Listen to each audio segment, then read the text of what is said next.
네, 대한민국 최고의 석학과 함께하는 2024 통섭의 광장을 찾아주신 여러분께 진심으로 감사의 말씀 전해드립니다. 안녕하십니까? 저는 오늘 진행을 맡은 아나운서 송민수입니다. 반갑습니다. 자, 바로 소개해드리겠습니다. 큰 박수로 모셔보겠습니다. TVN 벌거벗은 세계사, JTBC 차이나는 클래스, EBS 등 다양한 채널을 통해 그리스도교와 철학을 대중에게 알리고 복잡할 수도 있는 또는 어려울 수 있는 철학적 담론을 현대적 맥락에서 이해하도록 돕고 계신 중세 철학 전문가 박승찬 교수님을 모시겠습니다. 뜨거운 박수 부탁드립니다.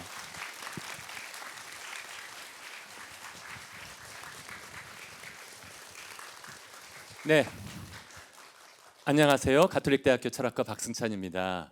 아주 멋지게 소개해 주셨는데 사실은 방송에 여러 가지에 나왔기 때문에 방송인인 줄 아시는 분도 계시는데 정상적인 철학과 교수입니다. 그래서 여러분들과 함께 나누고 싶은 얘기는 중세라는 시기에 대한 이야기인데요. 이 중에서 이미 나이가 지긋해서 제 연배거나 저보다 한 20년 젊으신 분들까지만 해도 중세를 뭐라고 배웠냐 하면 수능 문제에 나오면 암흑기라고 썼어야 맞았어요. 근데 제가 귀국한 것이 독일 프라이부르크에서 10년 동안 공부를 하고 나서 들어와서 거의 제가 들어온 다음부터 중세 관련 책들이 폭발적으로 나왔거든요. 제대로 된 책 중에서는 단 한 권도 암흑기라고 써놓은 책이 없습니다. 이 괴리감이 있어요. 우리들이 옛날에 세계사를 배울 때와 그리고 움베르토 에코라는 사람은 들어보신 분들 계실 거예요. 장미의 이름, 이것과 같은 저자인데 움베르토 에코가 거의 매 권마다 1000페이지 되는 중세의 백과사전을 썼습니다. 거기에 나오는 그 설명 중에 쭉 나오는 것 중에 하나가 중세는 암흑기가 아니다 라는 주장을 아주 길게 펼치고 있어요. 그래서 세계사 공부 열심히 하셨던 분들, 특히 30년 이전에 공부하셨던 분들은 이것을 잠깐 유보해 주세요. 그리고 차라리 제 강연을 듣고 나서 한번 같이 생각해 보면서 중세를 과연 암흑기라고 부르는 것이 맞는가라는 생각들을 함께 생각해 보시는 시간들을 가져봤으면 좋겠다는 생각을 들어봅니다. 스콜라 철학, 중세 철학, 스콜라 철학 얘기가 나오는데 스콜라라고 하는 이름이 잘 익숙하지 않으신 분들이 계실 거예요. 이건 무슨 언어냐 하면 혹시 아시는 분 계실까요? 스콜라 이런 단어가 쓰여져 있는 것이 무슨 언어에서 이런 방식으로 쓰는지 아시는 분 계실까요? 그리스어는 좀 알파, 베타, 감마 수학에서 많이 만나는 글씨로 주로 쓰여 있고요. 요거는 라틴어입니다. 라틴어로 쓰여져 있는데 중세에 제가 소개시켜드리는 모든 학자들은 라틴어로 글을 읽고 썼어요. 그래서 저의 본업은 뭐냐 하면 한국인들이 라틴어를 읽을 수 있는 사람이 많지 않기 때문에 그 난해한 라틴어의 문장들을 한글로 옮기는 작업이 제 본래 직업이었고요. 아까 잠깐 보여드렸는데 그 짓을 하다가 그만 대학 100대 명강의에 뽑혔어요. 그래서 SBS에 방송 한번 나간 다음에 쌤이 방송인이 되어버렸는데 그래서 제 역할 중에 하나는 한편으로는 지금도 오늘 5시간 제가 강의하고 왔거든요. 그래서 몫이 좀 잠겼는데 돌아와서 제 할 일들을 하고 나머지 시간들을 여러분들과 함께 중세에 관한 이야기를 나눠보는 시간으로 가져보도록 하겠습니다. 라틴어가 나왔을 때는 여러분들 쪼실 필요 없어요. 모음을 띄었다 붙였다 그러면 여러분들 아는 단어가 바로 나옵니다. 왜냐하면 여러분들 영어를 하시기 때문에 영어의 60% 이상이 라틴어로부터 나왔어요. 한번 실험해 볼까요? 정말 맞나? 스콜라에서 A를 띄워버리고 O를 갖다가 적절한 데 넣으면 무슨 단어가 나오나요? 우리 학생들이 더 잘 맞힐 것 같은데 오, 훌륭해요. 바로 이 스쿨이라고 하는 단어가 스쿨에서 스콜라가 나온 게 아니라 스콜라에서 스쿨이 나왔어요. 영어의 거의 모든 파생어가 되기 때문에 스콜라라고 하는 말은 쉽게 말해서 중세의 학교를 의미하고 있습니다. 중세 학교는 대표적인 학교들이 가장 오래된 건 수도원 학교였어요. 수도원에서 하는 수도원 학교였고 그 다음에는 카를데제 또는 샤를마뉴가 카를데제의 동생인가요? 아니죠. 샤를마뉴는 불란서 사람들은 샤를마뉴라고 부르고 그 독일 사람들은 카를데제라고 부르고 그런 이름인데 카를데제가 세운 학교 그리고 우리 명동성당이나 청주에는 주교자 성당이 어딘지 모르겠는데 그곳에 있는 이런 학교라든지 개인 학교들이 있었고요. 이 스콜라라고 하는 곳에서는 소위 이 7개의 칠자유학예라는 것을 가르쳤습니다. 이 칠자유학예라고 하는 것은 왜 자유학예냐면 제 멋대로 해도 된다는 뜻이 아니라 지금 이 청주에서 이걸 들으러 오신 분들처럼 자유를 느낄 수 있는 사람들이 공부하는 학문들을 이거라고 불렀고요. 그래서 이 칠자유학예에 대한 거 중세에 보면 양피지에 이런 그림들 만나실 거예요. 여기서 바라보면 이 굉장히 7 뮤즈 같이 생긴 분들이 있는데 옛날에 우리 아이돌 그룹 중에 레인보우라고 있었어요. 7명이에요. 7명인데 이게 레인보우들이 보통 뮤즈라고 생각하기 쉬운데 여기에 7개는 7개의 학문을 의미했습니다. 다시 한번 되돌아가 보면 문법학, 논리학, 수사학, 산술학, 기하학, 음악학, 천문학 요 네 가지가 세 개와 네 가지의 학문들이었는데 사실은 이 문법학, 논리학, 수사학 이게가 라틴어로 써 있는데 라틴어는 아무 걱정하지 말고 그대로 그냥 읽으시면 돼요. 써 있는 대로 한번 같이 읽어볼까요? 위에 뭐라고 써 있냐면 트리비움이라는 단어가 쓰여 있고 이 단어로부터 영어에서 트리비얼이 나왔어요. 하찮은 사소한. 쉽게 말하면 삼학과라고 하는 건 트리비움, 초딩들도 아는 것 이렇게 생각하시면 돼요. 기본적으로 모든 공부하는 것이었는데 이러한 공부가 끝난 다음에 본격적으로 철학 공부에 들어갔다라고 생각하시면 좋을 것 같고요. 성당 같은 데 가보시면 제가 이따가 시간이 안 돼서 고딕 성당 준비해 왔는데 못 보여드릴 것 같은데 샤르트르 대성당 같은 데 가면 조각상이 수백 개가 있어요. 그래서 무엇인지 모르는데 거기에는 성인들만 있는 것이 아니라 바로 이러한 중세 때 가장 중요했던 학문들이 나와 있는 부분들이 있다. 답이 밑에 나와 있지만 한번 맞춰볼까요? 종을 땡땡땡땡 치고 있는 건 무슨 학문일까요? 우리 학생들? 네.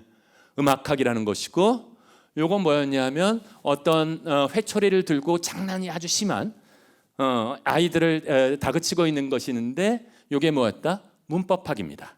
왜냐하면 당시에 라틴어는 일반 사람들이 쓰지 않는 사어가 되어버렸기 때문에 공부하려면 무조건적으로 라틴어를 배웠어야 됐어요. 요즘에 영어 배우는 것처럼 그렇게 돼 있었고 저기에 피타고라스가 뭔가 열심히 문제 풀고 있습니다. 이건 무슨 학문이었을까요? 산술학. 바로 이런 것처럼 고딕 성당의 동상에 들어갈 정도로 굉장히 다양한 학문들이 역할을 하게 되었다. 근데 이런 과정 속에서 10세기가 넘어가면서 11세기부터 학교들이 폭발적으로 늘어났어요. 어떤 것 때문에 그랬냐면 도시라는 것이 발달하면서 도시에서 이제 수공업자, 장인 이런 사람들이 열심히 생산을 해나갔기 때문에 과거에는 누구만 공부했다? 귀족과 성직자들만 공부를 하고 있었다면 이제 중산층들도 공부할 필요성이 생겨난 거예요. 그래서 생겨나기 시작한 것이 무슨 학교였다?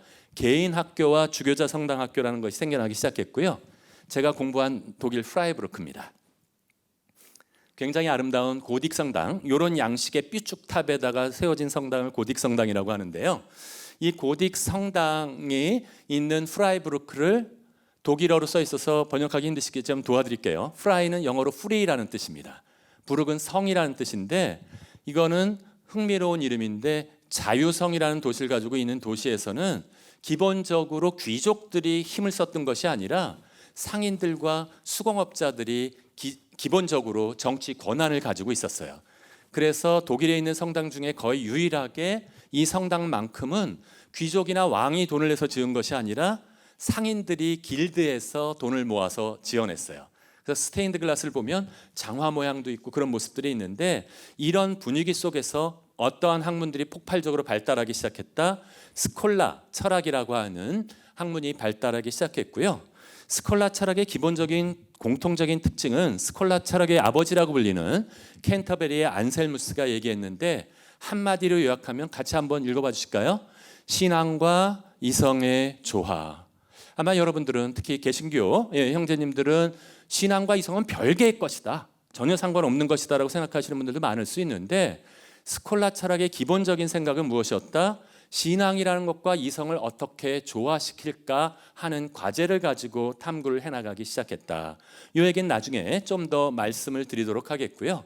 그래서 캔터베리 안셀무스는 이렇게 얘기했어요. 나는 믿기 위해서 이해하는 것이 아니라 이해하기 위해서 믿는다. 내가 뭔가를 제대로 이해하려면 믿음이 앞서야 된다는 얘기를 했고요. 그러면 신앙이 앞서는 것 같은데 한마디를 덧붙였어요. 뭐라고 덧붙였냐 하면 이해를 추구하는 신앙. 내가 여러분들에게 종교를 가지고 계신 분들이 계실 텐데 종교를 가졌다 해서 끝난다는 것이 아니라는 거예요.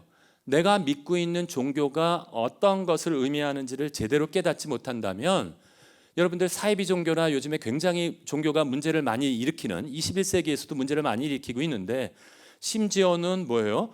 종교의 축에도 넣기도 어려운 어떤 주술사나 뭐 이런 점보는 이런 사람들도 많은 영향을 미치고 있는데 사회에다가 그렇다면 그런 신앙이 올바른 것인지 틀린 것인지 무엇으로 판단하겠냐는 거예요. 그 판단 기준 중에 하나가 놀랍게도 무엇이다? 이성이 역할을 해야 한다. 이해를 추구해야 한다는 얘기를 해주었고요. 그것으로부터 본격적으로 스콜라 철학이 폭발적으로 발전해 나가게 됩니다. 근데 이 중세는 거의 1000년, 제가 그래도 이 여기 써놓은 책에 길게 잡자면 1500년에 해당된다라고 말씀을 드렸었는데 이 기간 동안 중에서 계속해서 발달하면서 제가 표제를 황금기라는 중세 문화 전체 1500년 중에 가장 황금기는 몇 세기였다? 13세기였습니다. 한번 기억해 주시면 좋겠는데요. 13세기 때 거의 우리나라 영종조나 세종대왕 때처럼 폭발적으로 발전이 이루어졌는데 그것에 대한 배경이 요건 잘 알려져 있지 않은데 놀랍게도 이슬람 문화의 영향을 받아서 발전하게 됩니다. 저는 아주 핵심적으로 엑기스가 되는 부분만 이슬람 문화가 도대체 어떻게 발달하게 되었는지에 대해서만 5분 안에 제가 짧게 한번 정리해 드려 보도록 하겠습니다. 아시는 분들이죠. 누구가 누군지 일부러 이름은 안 써놨는데 여러분들 아시는 분들 많을 것 같아요. 학생들도 알 수 있을 것 같은데 먼저 이분부터 한번 질문해 보죠. 아주 머리가 이렇게 굉장히 아주 지긋해 보이시고 노인이 아주 멋진 노인이 있고 그 옆에는 갈색 머리에다가 아주 날카롭게 손을 들고 뭔가 질문을 던지고 있는 분이 있는데 아시는 분들 계실까요? 누구와 누구죠? 왼쪽은 나이 드신 분은 소크라테스의 제자인 아리스토텔레스의 스승인 누구예요? 이분은 플라톤 맞습니다. 플라톤이고요. 플라톤이고 이미 아리스토텔레스가 틀린 게 아니에요. 그 옆에 있는 사람 이 사람이 누구예요? 아리스토텔레스. 여기부터 시작할게요. 안 나와 있어요. 왼쪽 편에 그려져 있는데 소크라테스의 제자가 플라톤, 플라톤의 제자가 아리스토텔레스. 이런 관계, 사제 관계였다라고 하는 것입니다. 근데 어려워요. 이름 얘기 외우니까 제가 확실하게 잊어버리지 않도록 가르쳐 드릴게요. 플라톤은 손가락 어떻게 하고 있나요? 말로만 하면 안 돼요. 따라해 주세요. 손가락 이렇게. 둘째 손가락 드세요. 셋째 손가락 드시면 화낼 거예요. 제가 둘째 손가락을 이렇게 가리키고 있는데 아리스토텔레스는 어떻게 하고 있나요? 제자는 손을 어떻게 하냐면 이렇게 하고 있다고 그래요. 학생들은 아니에요. 이렇게 안 하고 있죠. 이게 근본적으로 플라톤의 철학과 아리스토텔레스 철학을 구별하는 방법 중에 하나인데 아리스토텔레스가 물어보는 거예요. 지혜와 세상의 진리를 알기 위해서는 어디를 탐구해야 되겠습니까? 플라톤은 손가락을 이렇게 들고 저편에 있는 이데아의 세계를 보라. 저 정신적인 이데아의 세계를 보라. 제자가 그냥 넘어가지 않아요. 이따 여러분한테 질문 기회 드릴 텐데 저는 질문이 굉장히 중요하다는 건데 그러면 도대체 이데아의 영원불변한 이데아의 세계만 중요하다면 이 너무나 뚜렷한 이 정신 감각적으로 살아가는 이 세계에는 진리가 없단 말입니까? 라고 지금 반론을 제기하고 있는 모습이에요. 이래도 기억이 잘 안 나시죠? 나이 많으신 분들은 뭐야? 플라톤은 디스코를 좋아해요. 디스코 찌르는 거고 도대체 어디서 진리를 찾는단 말입니까? 저 이데아의 세계를 보라 뭐 이러면서 이렇게 찔른다면 아리스토텔레스는 힙합이에요. 도대체 왜 이 세상에는 도대체 이게 없단 말입니까? 라고 안 잊어버리겠죠 우리 학생들도. 플라톤은 어떻게 손가락? 이데아의 세계를 보라. 아리스토텔레스는 실제적인 세계를 보라. 퀴즈 한번 더 들어가 볼게요. 그리스도교가 들어오면서 어느 두 철학자 중에 누구한테 완벽하게 감탄하게 되었을까요? 저 영원불변한 세계를 보라는 플라톤일까요? 아니면 이 지상에 있는 이것에 대해서 관심을 가지라는 아리스토텔레스였을까요? 정확하시네요. 플라톤이었어요. 왜냐하면 뭔가 하느님 나라도 그것에 관련되는 것 같고 그래서 플라톤 사상을 가져다가 완벽하게 그리스도와 결혼시킨 사람이 누구다? 성 아우구스티누스입니다. 어거스틴이라고 배르는 사람은 그거를 해서 이미 5세기부터 800년 동안 최고의 스승으로 유튜브에도 제 강의가 많은데 사로잡았었는데 갑자기 강력한 도전이 생겨나기 시작했어요. 거의 아리스토텔레스는 잊혀졌거든요. 플라톤이 하도 세기 때문에. 서구 세계에서 800년 동안 잊혀졌던 아리스토텔레스가 부활해서 12세기부터 13세기에 완전히 주도권을 잡게 되는 이야기가 오늘의 주제입니다.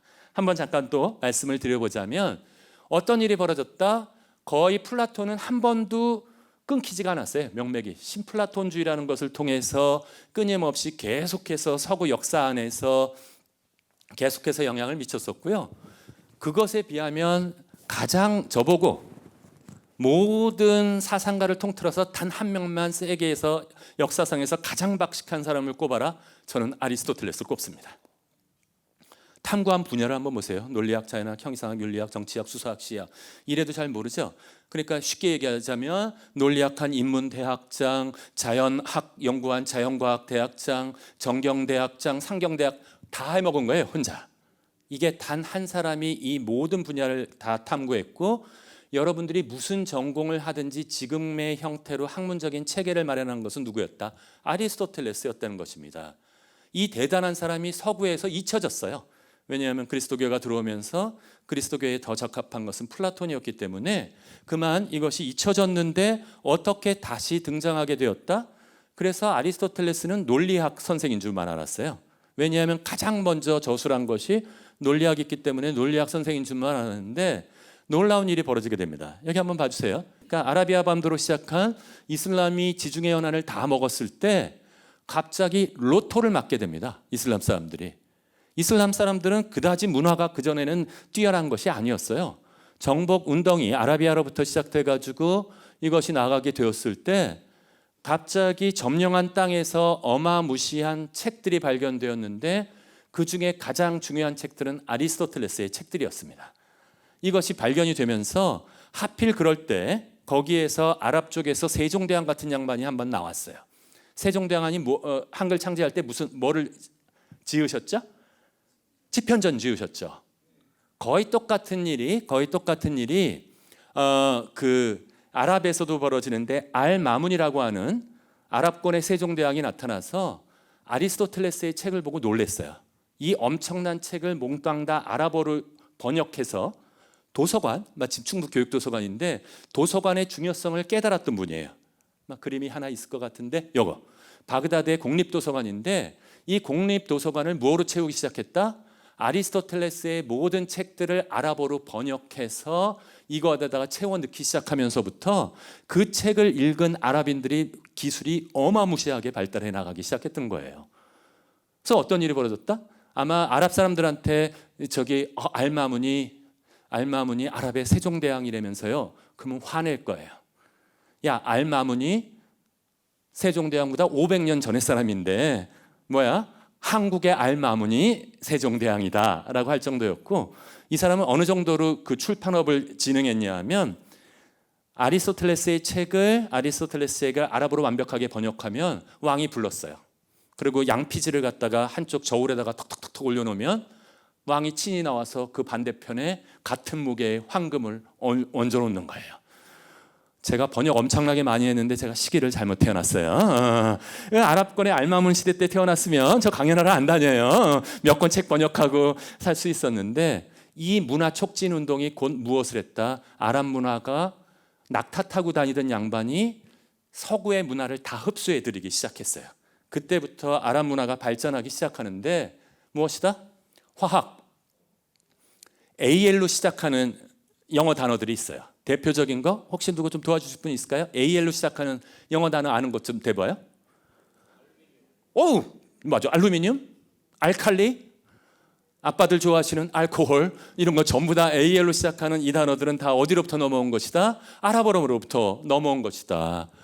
그런 게 왜 나왔다? 사실은 연금술을 하다가 부작용으로 나왔어요. 이 화학의 엄청난 발견들이 연금술 금을 만들다가 나와서 발전하기 시작했고 저 옆에는 저 모화학 답이 나와 있네요. 밑에 천문학자들이 천문을 탐구하기 시작했는데 여러분들이 모르시는 이것이 있어요. 아스트롤라비움이라고 그러는데 너무나 놀라운 것은 이거는 그리스 사람들이 만들었는데 서구에서는 이 기구의 존재 자체를 잃어버렸어요. 근데 아랍 사람들은 책을 읽다가 아리스토텔레스의 책을 다 번역하고 나니까 부록책들이 들어온 거야. 그게 뭐야? 프톨레마이우스의 책이라든지 갈레누스의 의학 서적이라든지 아르키메데스의 물리학 책이라든지 이 모든 책이 다 번역되었거든요. 요거 뭐 하는 것 같아요? 요거 뭐 하는 것 같아요? 제가 이걸 거기 차이나는 클래스에서 중세의 스마트폰이라고 얘기했는데 요게 뭐냐면 천구에 있는 별들이 다 그려져 있는 거예요. 딸깍딸깍 해서 그 별의 위치를 다 맞추게 되면 어떤 일이 벌어지냐 하면 자기가 지금 현재 어디에 있는 위치를 알 수 있어요. 어디서 도움이 될까요? 우리가 여행하다 보면 산이나 뭐가 있으면 쉽게 그것을 할 수 있는데 산이나 뭐 일체의 정점을 잡을 수 없는 장소가 있어요. 한 군데는 바다, 두 번째는 사막. 사막에서는 전혀 어떤 뭐를 잡을 것이 없거든요. 그때 유일하게 길을 찾고 갈 수 있는 것은 별을 바라보면서 이것을 했기 때문에 이 아스트롤라비움이라고 하는 것은 그리스 사람이 만들었기 때문에 아랍이 만든 게 아님에도 불구하고 이걸 이용해서 아랍의 학문은 어마무시하게 발달되게 되었다. 중세 당시의 지도와 아랍인들이 만든 지도를 보면 아랍인들이 만든 지도가 훨씬 더 정확했어요. 왜 그걸 가지고 우리나라 남부 가야와 신라 쪽에서 회청색이 코발트색이 발견되는 것이 있어요. 그건 무슨 뜻이다? 적어도 아랍인들이 우리나라에까지 왔든지 아니면 당나라를 통해서 신라 때 이미 이게 수입이 되었다는 뜻이에요. 아랍인들이 생목인이라고 하는 사람들이 그렇게 되었는데 제 말이 잘 믿겨지지 않으면 다 이거 아랍 건물입니다. 그 튀르키예 이스탄불에 가면 가장 유명한 성소피아 성당은 그리스도교 건물이고요. 그 반대편에 블루 모스크가 있는데 어마무시한 이 건물은 아랍의 건축술을 보여주는 것이고 더 극명하게 나와 있는 게 아람브라 궁전은 아시죠? 스페인 남부에 있는 이 아람브라 궁전은 그리스도교 사람들이 만든 것이 아니라 누가 건축한 것이다? 바로 최고의 건축물이 바로 아랍 사람들이 학문의 발전을 통해서 이루어냈었던 것이다. 그러면 지금 가지고 있는 느낌과 다르잖아요. 제가 미리 한 번만 잠깐 말씀드려보자면 그 이후에 전쟁이 심해지면서 보수적인 종교인들 중에서 과도하게 신앙만을 강요하는 사람들이 주도권을 잡으면서 이슬람의 학문은 곤두박질 치게 됩니다. 지금의 모습 거의 맹신주의, 그다음에 신앙주의, 그래서 뭐 테러 집단 같이 보이게 된 것은 이 시기에 대한 찬란한 아랍의 문화를 잃어버리면서부터 그 위험에 빠지게 되었다. 나중에 한번 여러분들한테 어떤 것이 좋을지 전쟁하면서 후원 체계가 붕괴되어 버렸는데 기적 같은 일이 벌어졌어요. 당시에 그래서 9세기에서 10세기에 가장 문화가 발달된 곳을 치자면 사실은 우리가 19세기 정도 중국, 일본, 한국이 좀 고생을 해서 그렇지 문화의 가장 중심지는 이쪽에 있었어요. 계속 주도권은 있었지만 우리 동양을 제외한다면 서구 쪽에서 가장 문화가 발달한 곳은 지금의 프랑스, 독일, 이탈리아 이쪽이 아니라 어디였다? 아랍권이었어요. 아랍권이었고 그랬는데 전세 역전이 언제부터 시작된다? 12세기부터 시작되게 됩니다. 십자군 전쟁이 있었고요. 십자군 전쟁에 가서 아랍을 야만인들인 줄 알았는데 야만인들이 아니에요. 문화적인 수준이 너무나 컸기 때문에 충격을 한번 받았고 그 충격 받은 것들을 통해서 다시 누구의 책이 수입이 되기 시작했다? 서구로 재수입이 된 게 바로 12세기였고요. 12세기에 주로 일어난 곳은 이 두 군데였습니다. 이태리 남부와 시칠리아 그리고 이쪽 스페인 지역이었는데 이 두 지역의 공통점은 무엇이었냐면 이슬람이 다 점령했다가 그리스도교가 다시 뺏은 곳이었어요. 다시 재점령을 하고 나서 가보니까 자신들은 알지 못했던 놀라운 책들이 그 안에 있는 거였어요. 누구의 책이었을까요? 어떤 철학자의? 아리스토텔레스의 책들이 다시 발견되기 시작했고요. 12세기부터. 그래서 이 아리스토텔레스의 재발견이라는 것이 벌어졌는데 서구에는 알마문 같은 왕은 없었어요. 그렇기 때문에 황금 얹어주지 않았음에도 불구하고 각자의 사람들이 필요에 따라서 교황도 지원해주고 수도원장도 지원해주고 황제도 지원해주고 하면서 모든 책들을 번역해서 필사하는 운동이 벌어졌고요. 그 운동을 통해서 12세기 1120년부터 1200년까지 약 80년 동안 아리스토텔레스의 잃어버렸던 모든 책들이 다시 처음에는 아랍어로부터 나중에는 그리스어 원본으로부터 다 번역되게 됩니다. 이 번역 운동들이 일어나기 시작하면서 쉽게 말하면 뭐야? 텅 비어 있거나 성경만 꽂혀 있던 곳에 갑자기 세속적인 학문들에 대한 모든 책들이 도서관에 채워지기 시작했다라고 생각하시면 좋을 거고요. 그래서 이런 과정을 통해서 엄청나게 아리스토텔레스의 책은 2024년에 한강의 소설책이라고 생각하시면 돼요. 베스트셀러였어요. 그런데 우리나라처럼 뭐 빨리 생산해내가지고 하지도 못해요. 그때 뭐야? 인쇄술이 나오기 전이에요. 12세기는. 그러면 책을 가진다는 뜻은 뭐야? 다 필사였어요. 하나하나. 그리고 종이도 없었어요. 그때는. 유일하게 쓸 수 있는 건 양피지만이 있었는데 양피지는 굉장히 튼튼하고 좋은 장점이 있어요. 단점이, 더 큰 단점이 있어요. 뭘 것 같아요? 양피지. 엄청 비싸요. 이 양피지 하나를 얻기 위해서는 소나 양을 잡아도 4장 정도밖에 전지가 안 나와요. 그거를 가지고 다 책을 만들어 놓으면 여러분들은 너무 책을 쉽게 살 수 있는데 책 한 대 값이 모닝 뭐 이런 경차 값이 아니에요. 외국 승용차 값을 할 정도로 비쌌기 때문에 그럼에도 불구하고 아리스토텔레스의 책들이 쏟아져 나왔어요. 양피지로. 그래서 이 모든 것들을 해서 베스트셀러가 성공하나 보다 그랬는데 갑자기 강의 금지령이 내려졌어요. 아리스토텔레스에 대해서.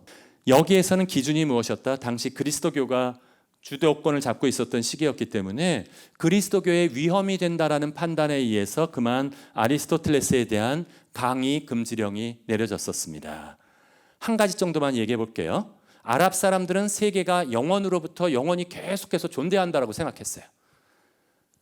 그런데 그리스도교들은 뭐를 믿고 있었냐 하면 창조라는 것을 믿고 있었거든요. 하나님께서 모든 것들을 시간과 진료와 형상, 일체의 모든 것들을 만들었다고 믿고 있었기 때문에 만일에 세계의 영원성이 진리라고 한다면 뭐를 부정할 것 같이 보였냐면 창조설을 믿지 않을 거라고 생각했어요.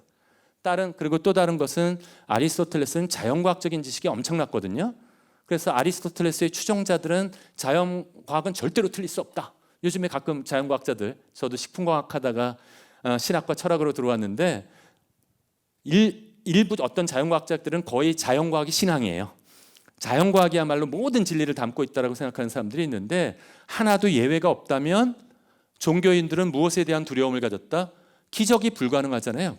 자연법칙이 깨지지 않는다면 무엇도 불가능하다. 신의 섭리도 불가능하다라는 입장으로 들어가서 그만 성경을 부인할까 봐 두려움이 생겨서 강의 금지령이 내려졌던 것입니다.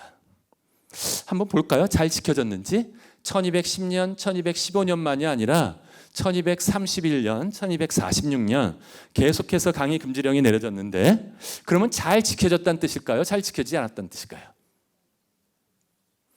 잘 안 지켜졌다는 뜻이에요. 우리 어머님들 중에서 그런 분이 있어요? 우리 친구 있는데 혹시 게임 좋아해요? 네. 거기를 이렇게 가면 엄마가 만일에 야 게임 그만하고 공부해. 그랬더니 우리 훌륭한 아들이 yes, yes, ma'am. 그리고 바로 앉아서 공부해요. 그러면 엄마가 화내요? 훌륭하다. 뭐 먹을래? 이러면서 간식 가지고 들어가는데 만일에 그런 것이 아니라 야 게임 그만하고 공부해. 엄마 조금만 하고 그러면 나중에 신경질 부리잖아요. 거의 그런 거예요. 하도 말을 안 들으니까 자꾸 반복해서 명령을 내렸는데 신기한 게 하지 말라고 그러면 사람 심리가 더 하고 싶습니다. 그런데 어떤 일이 벌어졌다? 아리스토텔레스의 책을 읽었던 사람들이 반발하기 시작했어요. 왜 아리스토텔레스한테 좋은 내용이 많은데 일부 잘못된 내용만을 가지고 아리스토텔레스에 대한 강의 금지령을 내립니까? 하도 반발이 심하니까 우리 신학자들과 교회에서 뭐라고 그랬냐면 알았어. 우리 신학자들이 잠깐 위험한 부분만 잘라낼 때까지만 강의하지 말고 그 다음엔 잘라낸 걸 가지고 강의해도 좋아 라고 한 발 물러섰어요. 사람들은 거꾸로 생각했어요. 얼마나 훌륭한 책이면 그래가면서까지 공부하라고 하나로 이해했어요. 끊임없이 읽기 시작했고 결국에서는 강의 금지령이 언제 풀리게 되었다? 50년이 되지 않아서 1255년에 새로운 파리 대학의 학칙이 생겨났는데 이번에는 그때까지 알려진 아리스토텔레스의 모든 작품들을 강연하라고 얘기했어요. 그때부터는 아까 말씀드렸었죠. 최고의 스승은 플라톤으로서 여태까지 한 번도 빌보드 차트에서 뒤집힌 적이 없었는데 하루 일과아침에 누구의 시대가 나타났다? 아리스토텔레스의 시대가 들어오게 되었다라고 하는 것입니다. 그렇기 때문에 거의 200년 동안 수식어 없이 우리나라에서 한문은 잘 아시니까 자왈 그러면 누구 말씀이에요? 그렇죠? 공자의 말씀이에요. 뭐 공자, 맹자, 순자, 뭐 한비자 많지만 다른 자들 아니에요. 누구야? 공자를 얘기하는 것처럼 이때 중세 시대 때 철학자가 말하기를 라틴어로 필로소프스 디칫 그러면 고유 명사를 넣을 필요가 없었어요. 철학자 아리스토텔레스가 안 해도 철학자가 말하기를 하면 누구였어? 그때부터는 아리스토텔레스가 되었다라고 하는 것입니다. 아리스토텔레스를 그래서 최고의 스승으로 존경했고요. 근데 제가 아리스토텔레스 말씀을 드렸다고 해서 지금부터 나는 아리스토텔레스의 책을 읽어서 우리 학생들 중에서 아주 훌륭한 세계적인 학자가 되어야 되겠다. 읽지 마세요. 너무 어려워. 사실은 아리스토텔레스의 책은 굉장히 치밀하고 논리적으로 쓰여지고 그런 책이긴 하지만 그 내용이 너무 어려워서 일반 학자들도 이해하기가 쉽지 않았어요. 이럴 때 유행하는 것이 있어요. 주해서라는 것이 있어요. 그 내용을 바로 이해하지 못하면 풀어서 설명해 주는 책이 있었는데 그 주해자들 중에서 가장 유명했던 사람은 놀랍게도 아랍 사람인 아베로에스라는 사람이었어요. 이름 한 번만 기억해 주세요. 이 사람만. 아베로에스라는 사람이 심지어는 이 아베로에스는 사람은 아리스토텔레스를 최고의 스승으로 존경했어요. 그리스 사람인 아랍 사람이 그리스 사람인 아리스토텔레스를 최고의 스승이라고 존경했고 이 사람 같은 경우는 아리스토텔레스의 전체 작품을 3번이나 주해했어요. 하도 자세하게 얘기하니까 사람들이 시비를 거는 거야. 너무 어려워요. 두꺼워요.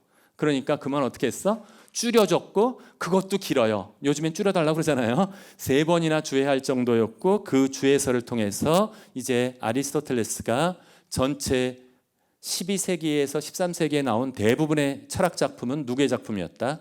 아리스토텔레스의 작품이었다라고 말씀드릴 수 있습니다. 이 아리스토텔레스가 이게 사실은 제 강연의 주제인데 전혀 낯선 문화가 이렇게 등장하게 되었을 때 사람들이 취하는 태도가 있어요. 아까 플라톤과 그리스도교를 결혼시킨 사람이 누구라 그랬었죠? 아우구스누스였어요. 그렇기 때문에 아우구스누스의 팬들은 엄청났거든요. 엄청난 팬들이 있었기 때문에 지금 과거에 제일 엑소 정도 하죠. 우리 학생들 아는 엑소 팬들은 여전해요. BTS가 있어도 엑소 팬 여전한 것처럼 그 엑소 팬들이 한 번 엑소 팬은 끝까지 엑소 팬이야. 많은 경우 그렇게 한 것처럼 한 번 아우구스누스의 팬들은 아우구스누스가 최고의 스승이기 때문에 아리스토텔레스가 나와도 별로 안 좋아했어요. 아리스토텔레스는 오히려 그리스도교를 위협한다라고 생각하는 사람들이 많았고 그렇기 때문에 아리스토텔레스의 작품을 약간 폄하했어요. 유일하게 쓸만한 건 자연과학적인 작품은 이해가 되는데 왜냐하면 아우구스누스는 자연과학적인 작품을 하나도 안 썼어요. 하지만 신학과 철학에서 최고의 스승은 여전히 누구다? 아우구스누스다라는 입장을 통해서 새롭게 등장한 아리스토텔레스를 배척하는 사람들이 있었다면 다른 쪽에서는 이 다른 사람들은 극단적 아리스토텔레스 주의자들이 있었어요. 그것의 또 다른 똑같은 이름이 뭐다? 라틴 아베로에스 주의자들이라고 불렀는데 아까 말씀드렸었죠. 아베로에스 뭐 한 사람이었어요? 아리스토텔레스를 주해한 사람들이었기 때문에 그는 아베로에스가 지혜의 화신 최고의 스승이라고 강조했었기 때문에 이 아리스토텔레스를 절대적으로 존중했고 여기에는 좀 이따 대학 얘기를 잠깐 말씀을 드릴 텐데 파리 대학에 있었던 인문학부의 젊은 교수들이 신학을 아직 전혀 못 배웠기 때문에 무조건 인문학부에서 6년 동안 공부하면서 공부한 거 누구의 책만 공부했다? 아리스토텔레스의 책만 공부했고 아리스토텔레스 빠들이 되었어요. 그래서 무조건 아리스토텔레스면 그 말은 무조건적으로 따라했다라고 하는 것이었는데 제가 추천드리고 싶은 요거 당시 중세 대학 얘기를 아마도 충분한 시간이 조금 부족하기 때문에 제가 이따 슬라이드만 보여드리고 혹시 질문이 나오면 그 다음에 설명을 드리도록 할게요. 많은 경우 대학과 같은 것은 근대 이후에 서양에서 생겨난 줄 알아요. 전혀 아니에요. 대학은 언제 생겼다? 지금 제가 설명드리는 12세기에서 13세기 사이에 생겨나기 시작했어요. 근데 당시의 대학의 모습들은 거의 대부분 이 구조를 가지고 있었어요. 인문학부라고 하는 여기서 인문학부라고 번역하거나 아니면 옛날 나이 드신 분은 물리과 대학을 생각하면 돼요. 기초 학문을 다 배우는 학문이었고 상위 학부는 딱 3가지밖에 없어요. 대학원 같은 거는 왼쪽부터 무슨 학부? 신학부, 법학부, 의학부. 근데 이 상위 학부에 3가지 공통점이 있어요. 세 가지 학부의 공통점은 인간의 생명을 다룬다는 거예요. 지금 우리가 의학이 아주 큰 어려움을 겪고 있는데 의학부가 인간 생명 다룬다는 건 너무나 이해가 쉬우시죠? 법학부는 어떤 생명을 다룰까요? 야, 비고 사회적 생명을 다룬다는 거예요. 감옥에 가두고 종신형을 처하거나 아니면 사형을 처하거나 하면 사회적인 생명을 뺐기 때문에 그렇고, 신학부는 무슨 생명?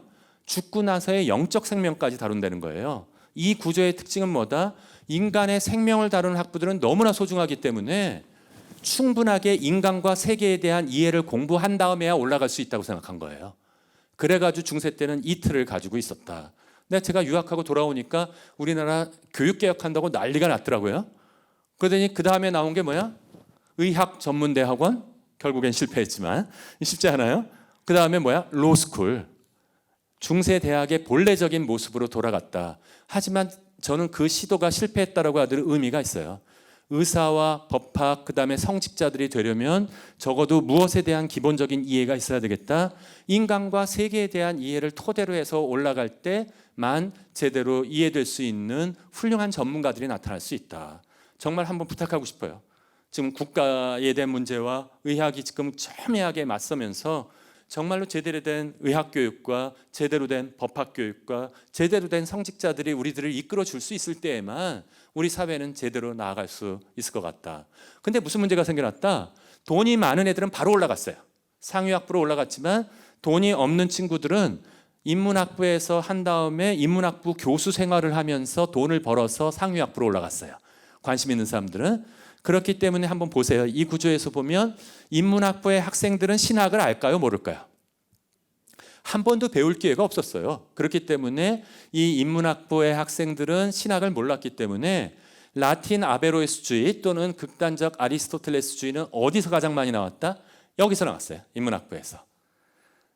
근데 이것이 가장 이상적이지 않은 케이스이기 때문에 제가 아마도 충분히 소개시켜 드릴 시간은 없는데 세 번째 운동이 나타나기 시작했어요. 그것은 무엇이었냐면 온건한 아리스토텔레스주의였는데 첫 번째 그룹과는 달리 보수적 아우구스투스주의자와는 달리 새로운 사상, 새롭고 낯설지만 받아들였어요. 충분히 그것을 읽었고, 하지만 두 번째 극단적 아리스토텔레스주의자들처럼 무조건 우리 스승님의 얘기니까 진리하라고 받아들인 것이 아니라 자기가 일일이 생각해 봤어요. 따져보고 관찰하고 하면서 필로소프 스티치, 철학자는 이렇게 말했다. 그 다음에 자기 글을 씁니다. 그러나 나는 이렇게 말해야만 한다. 왜? 내가 관찰하고 확인한 것이 진리라고 확신하는 것이 이 내용이기 때문에 진리와 멀어진다고 생각하는 부분은 과감하게 수정했어요. 가장 대표적인 사람은 여러분들 토마스 아퀴나스라고는 들어보신 분 계실 거예요. 토마스 아퀴나스이고 여러분들 못 들어보셨겠지만 토마스 아퀴나스의 스승이 있습니다. 알베르투스 막누스라고 하는 사람은 무슨 주의자였다? 온건한 아리스토텔레스 주의자. 나머지 시간은 이 두 사람에 대해서 이렇게 한다라고 얘기할 때 저는 이 낯선 문화들이 나타났을 때 우리 한국 사회가 취해야 되는 가장 이상적인 케이스는 어디서 발견될 수 있다? 바로 온건한 아리스토텔레스 주의자들이 개방적인 태도를 지니고 우리 어머님 아버님들도 우리 새로운 학생들의 문화가 위험해 보이기는 하지만 무조건 위험하지 않아요. 걔네들 나름대로 이유가 있고, 하지만 우리 학생들도 무조건 자신의 그것이 옳다라고만 주장할 수 없다는 거예요. 그게 다른 부분이 있기 때문에 그 안에서 함께 진리에 가깝고 함께 살아가는 데 도움이 될 수 있는 것을 얻으려는 태도를 중세의 이 케이스를 통해서 한번 생각해 보실 수 있었으면 좋겠습니다. 이 부분은 너무 훌륭해서 한번 그 예로서 들어드리고 싶은데요. 이 대 알베르투스라고 하는 사람은 이 영어 한번 봐주세요. 알베르투스 뭐라고 되어 있나요? 막뉴스라고 읽어요. 막뉴스. 이 막뉴스라고 하는 이름은 이 닉네임이에요. 성이 아니에요. 어디에 붙는 거냐면 여러분들 아는 분들한테 많이 붙었어요. 한 번만 퀴즈 내보죠. 알렉산드로스 막누스. 누굴 것 같아요? 알렉산드로스 막누스? 알렉산더 대왕 맞아요. 알렉산더 대왕. 그 다음에 카롤루스 막누스, 카를 대제. 그 다음에 그레고리우스 막누스, 그레고리우스 대교황, 레오 막누스, 레오 대교황. 이렇게 황제나 교황 앞에 붙은 닉네임인데 훌륭하다고 위대한이란 뜻인데 학자 중에서 이 닉네임을 받은 사람 이 사람 한 명이에요. 딱 알베르투스 마그누스였는데 만일에 서양 역사 전체에서 가장 박식한 사람을 아리스토텔레스가 부를 수 있다면 중세 1000년에 가장 박식한 사람은 누구였다? 이 사람이었어요. 알베르투스 마그누스. 근데 왜 우리가 한 번도 이름을 못 들어봤지? 이 사람은 단점이 하나 있었어요. 아무 강연이나 불러다 놓고 하면 3시간, 3일은 그냥 떠들 수 있어. 그 주제를 가지고. 근데 뭐가 안 돼? 정리가 안 됐어요. 정리가 안 됐어. 너무 박학다식하게 이를 데 없고 책도 많이 썼는데 그 박학다식한 지식을 받아들여서 체계적으로 정리한 사람이 누구다? 그의 제자인 토마스 아퀴나스입니다. 그래서 토마스 아퀴나스의 이름이 그렇게 남게 되었고 이 사람은 잊혀졌지만 이 사람한테 가장 중요한 것은 이거였어요. 나는 아리스토텔레스가 탐구한 모든 분야를 라틴 사람들이 이해할 수 있도록 만들고자 한다. 당시 파리 대학에 아리스토텔레스 강의 금지령이 내려졌을 때 이 사람은 도미니코의 수사였는데 이렇게 얘기했어요. 도미니코의 수사였던 알베르투스 마그누스는 자신의 동료 수사들한테 앞으로 반드시 아리스토텔레스의 시대가 올 것이다. 그런데 교회는 지금 제대로 그것을 준비하고 있지 못하다. 그렇기 때문에 여러분들은 미리 그것을 알고 공부를 함으로써 이 새로운 시대를 준비해야 한다는 것을 이야기했고요. 파리 대학은 파리 대학 교수였기 때문에 학칙에 의해서 가르치지 못하지만 자기 수도원에 와서 아리스토텔레스를 가르쳤어요. 이것을 공부하고 나온 위대한 학자가 누구였다? 바로 토마스 아퀴나스다라고 말씀드릴 수 있는 것입니다. 토마스 아퀴나스의 가장 유명한 책은 아마 책 제목은 들어보셨을 거예요. 무슨 책? 신학대전이라고 하는 책입니다. 신학대전인데 요즘에 또 아까 그 축약하는 게 유행이에요. 뭐 고전 1000줄 뭐 몇 줄로 뭐 요약하기. 근데 출판사에서 저한테 연락이 왔어요. 제가 토마스 아퀴나스 전문가인지를 아니까 토마스 아퀴나스의 신학대전을 1000줄로 줄여달래요. 제가 못한다 그랬어요. 왜 못하는지 지금부터 말씀드려 볼게요. 토마스 아퀴나스의 신학대전이라고 하는 책은 영국에서 영어판으로 나와 있는데 완간되어 있어요. 영어판에는 60권이에요. 60권. 우리나라에서도 번역이 시작되어서 지금 41권까지 나왔어요. 41권까지 나왔고 다 완간이 10년 내로 우리가 함께 저도 몇 권 번역했고 번역하고 있는데 완간되면 72권으로 나올 거예요. 우리나라에서는. 그럼 여러분들 어떻게 생각하세요? 토마스 아퀴나스는 평생 신학대전 쓰다가 죽었겠구나 라고 생각하는데 그게 아니에요. 신학대전은 토마스 아퀴나스가 쓴 전체 책의 7분의 1밖에 되지 않아요. 계산되시죠? 그러면 60권으로만 쳐도 60권이 7분의 1이면 빨리 계산하시는 분 뭐예요? 420권? 뭐 20권은 깎아주죠 뭐. 거의 400권 분량의 책을 썼어요. 근데 토마스 아퀴나스는 저보다 15살이나 어린 49세밖에 못 살았거든요. 400권을 써놓고 간 거예요. 400권을 써놓은 그 엄청난 분량 중에 그래서 이러한 내용들이 있었고요. 토마스 아퀴나스가 열심히 공부하면서 토마스 아퀴나스는 아주 박학다식한 사상 중에서도 어떠한 확신들을 가지고 있었냐 하면 하나 일화 정도만 말씀드려보죠. 알베르투스의 제자였던 시절에 쾰른에서도 와 있었어요. 아까 그 지도는 잠깐 보여드려도 되겠다. 토마스 아퀴나스는 어디서 태어났냐 하면 바로 로마랑 나폴리 요 도중에 태어났어요. 토마스 아퀴나스라는 건 지역명이에요. 아퀴노 백작의 아들이었기 때문에 여기서 태어나서 나폴리에서 공부했고요. 본격적인 신학 공부는 파리 가서 공부했어요. 계속해서 공부한 게 쾰른에 가서 공부했고 파리 대학의 교수를 하다가 이태리에 와서 교수를 생활을 했고 다시 파리에 가서 공부했다가 나폴리로 돌아와서 생을 마감했는데 이 사람이 계속해서 공부하는 특징 중에 알베르투스한테 쾰른에서 공부할 때 특징이 하나 있어요. 알베르투스의 밑에서 열심히 공부하다가 당시에는 종이가 없었기 때문에 유일하게 메모를 할 수 있는 거는 양피지라는 것을 가져왔을 때 잘라내고 나서 짜투리를 써서 메모를 했어요. 여러분들처럼 종이를 무한히 쓸 수 있는 것이 아니었어요. 참고서도 없었고 그래서 거기다가 다 이것을 요약을 해놓았는데 도서관에서 공부하다가 그냥 딱 이 종이를 떨구고 말았거든요. 선배들이 이 종이를 들어서 딱 봤는데 보니까 너무 어려운 내용을 알베르투스 선생님도 한 번도 강의한 적이 없는 내용이 거기에 떡 들어있는 거예요. 그래가지고 선생님이 떨구신 줄 알고 선생님한테 갖다 드렸어요. 알베르투스는 더 놀랐어요. 자기가 다음 학기에나 다음 학기에나 강의할 내용이 어떤 자기 제자 중에 누구가 빼곡하게 그것을 다 정리해 놓은 것을 본 거예요. 알베르투스는 깜짝 놀라서 야, 이 친구가 근데 누군지 바로 알았어요. 선생님이 어떻게 알았을까? 토마스 아퀴나스가 글씨를 더럽게 못 썼어요. 한번 보세요. 여기 보면 토마스 아퀴나스 전문가인 저도 못 읽어요. 그래서 별명이 뭐야? 리테라 일레기빌루스, 읽을 수 없는 문자였어요. 하지만 이게 뭐야? 머리가 좋은 애들이 가끔 이런 경우 있어요. 너무 빨리 쓰느라고 악필, 핑계 대지 마세요. 나중에 여러분들 글씨 연습은 해야 되는데 이 악필이 되는 것이었는데 그래서 이 알베르투스 마그누스는 한번 실험을 해보고 싶었어요. 토마스 아퀴나스가 어떤 수준에 올라졌는지. 당시 중세의 대학에는 강의만 있었던 것이 아니라 토론이라는 것이 있었어요. 중세대학의 토론은 먼저 교수가 하나의 예 또는 아니오라고 하는 질문을 딱 던집니다. 가령 하나의 중요한 거, 신은 존재하는가 존재하지 않는가 할 때 신은 존재하는가라는 질문을 딱 던져요. 한번 국민투표 한번 해볼까요? 신은 존재한다. 예스! 한번 손 들어보세요. 몇 분이나 계시고 신은 존재하지 않는다. 노! 지금 갈라져 있잖아요. 이러면 토론이 시작되는 거예요. 각각의 입장의 이 이야기들을 하고 뭘 하는데 토론에서 가장 중요한 역할은 교수가 먼저 나서지 않았어요. 대학원생이 나서요. 대학원생한테 신은 존재하는가에 대해서 토론하겠다. 그러면 대학원생이 이렇게 물어볼 수 있어요. 교수님 무슨 책 읽을까요? 그러면 교수가 눈을 부라립니다. 너 대학원생 아니야? 왜 이래? 아마추어처럼 학부생처럼 안 가르쳐줘요. 책을 찾아오는 것부터 대학원생의 역할이었고 대학원생은 그 사명을 듣고 나서 도서관에 가서 드립다 일주일 동안 잠 못 잡니다. 신은 존재하는 과에 관련된 모든 책들을 찾아가지고 오는 거예요.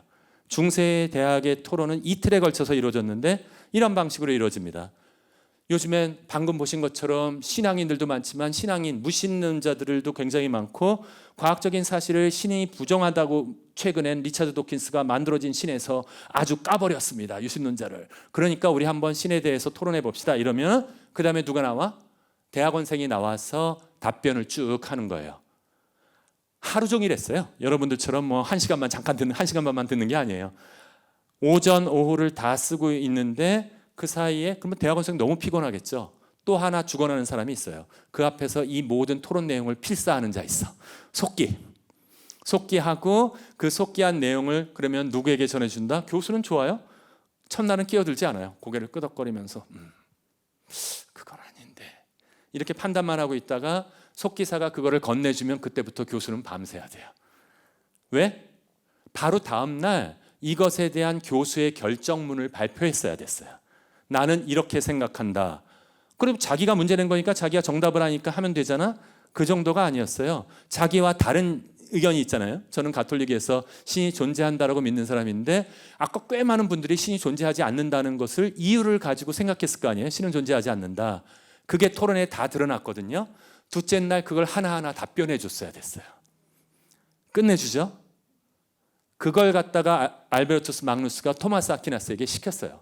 토마스 아퀴나스에게. 근데 토마스 아퀴나스는 나와서 거기에는 대학원생들이나 학부생만 오는 게 아니에요.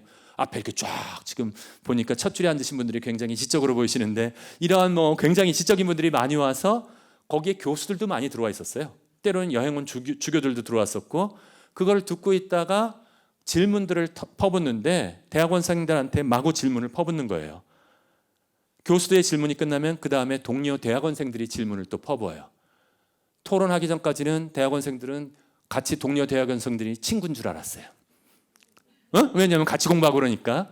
근데 이 토론에 뽑혔다는 건 대단한 영예였고 토론에 뽑히지 않은 대학원생들은 유일하게 교수님한테 자신의 학문적인 실력을 보여줄 수 있는 건 이 질문을 통해서밖에 없었어요.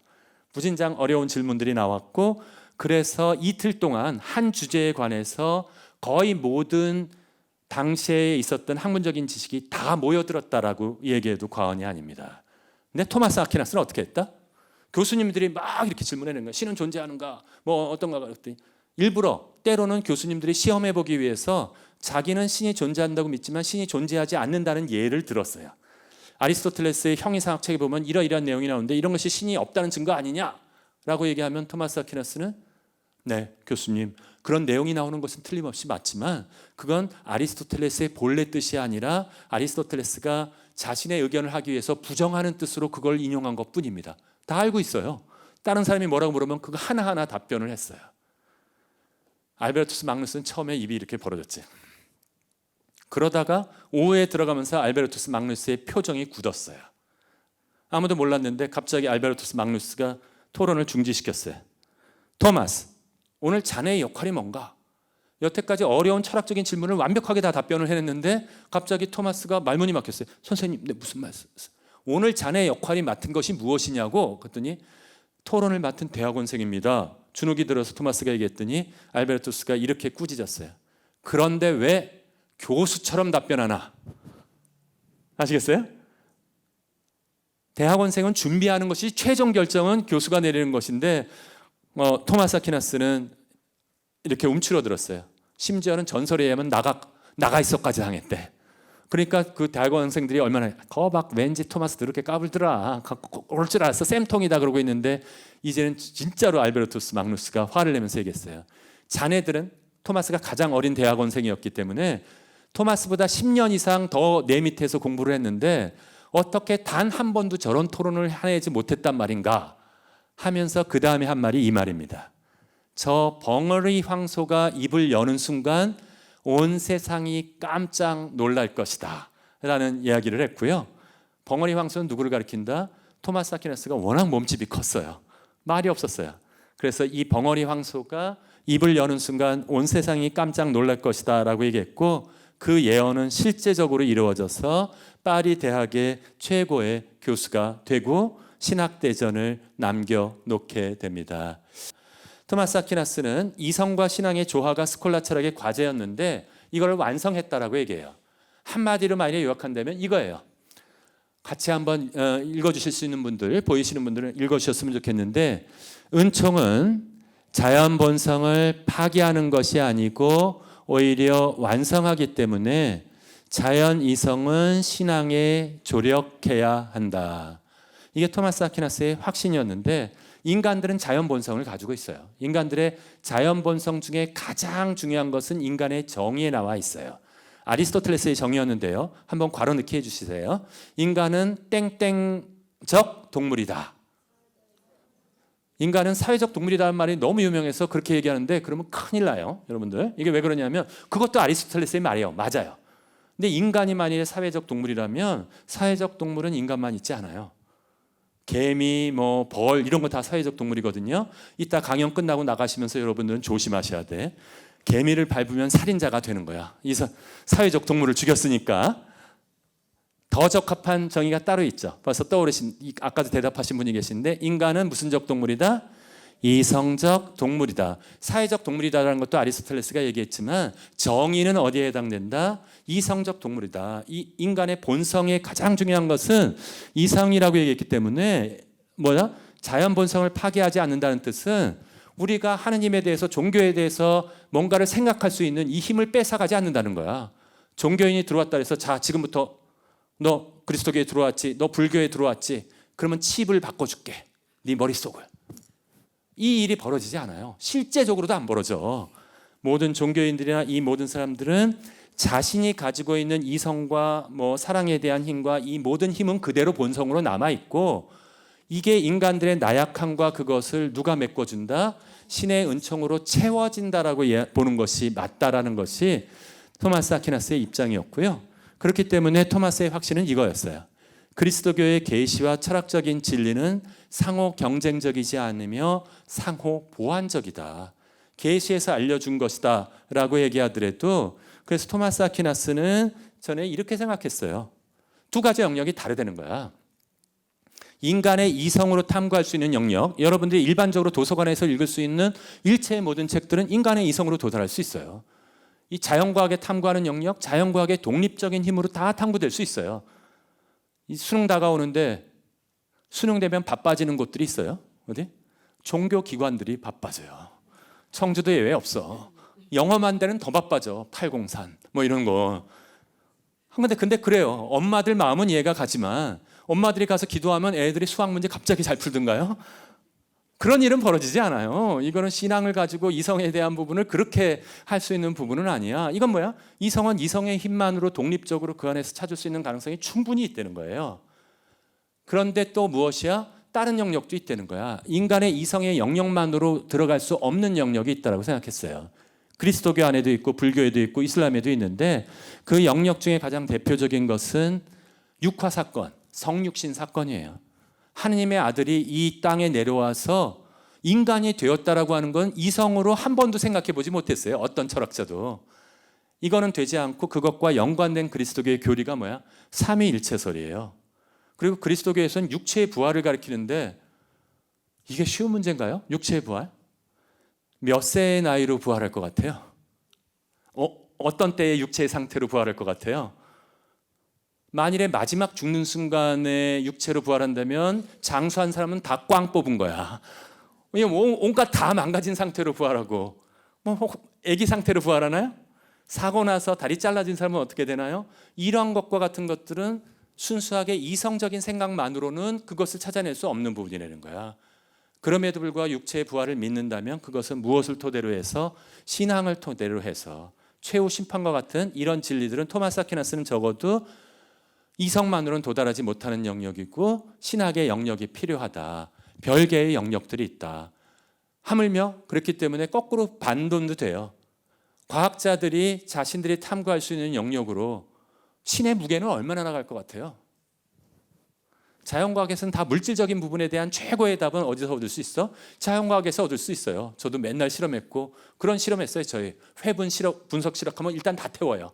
음식을 다 태우고 남아있는 것 중에서 미량 원소들이 몇 그램으로 남아있는지 잴 수 있는데 여러분들의 영혼이나 신이나 천사들의 무게를 그런 식으로 측정할 수 있을까요? 아니라는 거야. 토마스 아퀴나스는 다른 방식으로 생각해 나갈 수 있는 방식이고 때로는 신과 인간을 양쪽에서 탐구할 수 있지만 두 가지는 다른 방식으로 출발한다 그랬어요. 철학은 어떻게 시작한다? 관찰로부터 시작해요. 1차적으로는 관찰로부터 시작해서 그 관찰로부터 하나하나의 원리들을 쌓아나가고 최종적인 원리로서 아리스토텔레스의 철학에서는 절대자, 우리가 신이라고 부르는 것이 존재한다는 쪽으로 만일에 나아갔다면 신학에서는 달라요. 신부터 시작해서 이 계시된 성경의 이야기를 진리라고 믿고 이것으로부터 내려와서 설명한다. 인간 하나만 딱 예로 들어볼게요. 아까 인간의 정의가 뭐라고 말씀드렸죠? 인간은 철학적으로 가장 중요한 동물은 이성적 동물이라는 이야기예요. 근데 신학에서는 인간을 뭐라고 설명하나요? 이마고 데이, 신의 하느님의 모상이라고 얘기합니다. 우리 인간들이 소중한 것을 신학에서는 설명하는 방식이 다르잖아요. 똑같은 인간이에요. 똑같은 인간이지만 이성적 동물이라고 생각하는 방식과 인간이 존엄하다 그래요. 왜 존엄해요? 쉬운 문제가 아니에요. 순수하게 철학적으로만 얘기하면 이성적 동물인데 이성이 발휘되지 않는 사람들은 존엄하지 않은가요?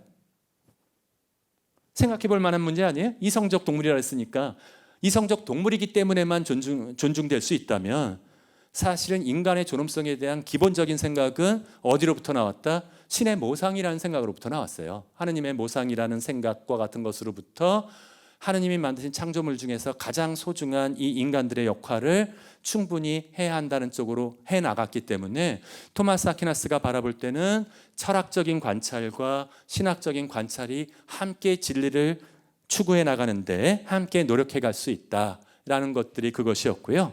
이게 제가 드리고 싶은 말씀 중에 하나인데 이성적 이해를 간과하는 신앙주의.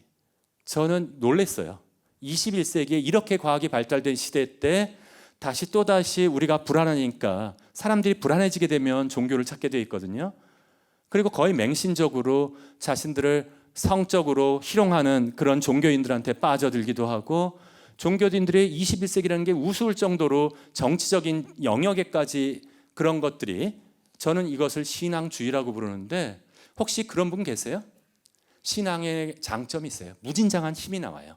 십자군 전쟁 때도 그랬고 전쟁과 같은 경우 그래서 종종 탐욕스러운 사람들이 전쟁을 일으킬 때 이용하는 것이 뭐야? 종교예요. 이성적으로 계속해서 따진다면 그렇게 잔혹해질 수 없어요. 언제 그렇게 잔혹해진다?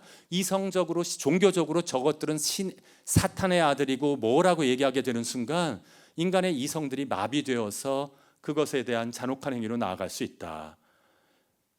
그런 힘을 종교는 가지고 있기 때문에 우리가 가장 힘들 때, 무너졌을 때 종교에서 위안을 찾는데, 그런 힘을 가지고 한번 이런 자동차로 한번 예를 들어볼게요.